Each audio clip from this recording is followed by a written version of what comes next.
Steven Hillenburg loved the ocean. Before animation, he was a marine biologist teaching kids about tide pools, coral reefs, and the quiet lives beneath the surface. He believed every sea creature had a story, and one day he decided to make them talk. But few remember where the show takes place. Bikini Bottom. Beneath a real island, Bikini Atoll, between 1946 and 1958, the US detonated 23 nuclear bombs there. The seafloor was turned inside out. Water boiled, coral screamed. Something unnatural grew where nothing should have lived. In 1987, divers found a child's skeleton trapped inside a sea sponge 200 feet below the surface. The bones had fused with the sponge tissue a single organism. His name was Robert Schwamm, a boy lost in 1962 during atomic testing.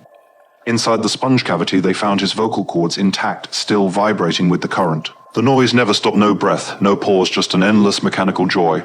They recorded 17 minutes of the laughter.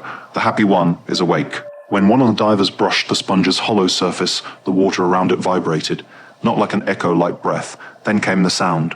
A high-pitched laugh, bright and childlike, bubbling from 200 feet below. It didn't echo through the headset, it resonated inside their skulls. Hillenburg began his show a few years later.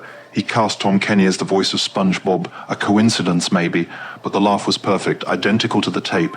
He said he found it naturally. SpongeBob, manic energy and innocence masking autism, ADHD, desperate to please, to be seen. Patrick, hollow joy, the bliss of intellectual vacancy and apathy, smiling through the fog. Squidward, drowning in depression, anxiety, and obsessive control, performing for an audience that never applauds. Plankton, consumed by envy and narcissism, trying to build identity out of failure. Pearl, trapped in body dysmorphia and inferiority, a child that never fits her father's shape. Sandy, the border between genius and borderline obsession, chasing perfection alone in a foreign sea. Patchy the pirate, laughter-hiding schizophrenia, a mind split between fiction and the one who made it. The characters felt too real. Each one wasn't written.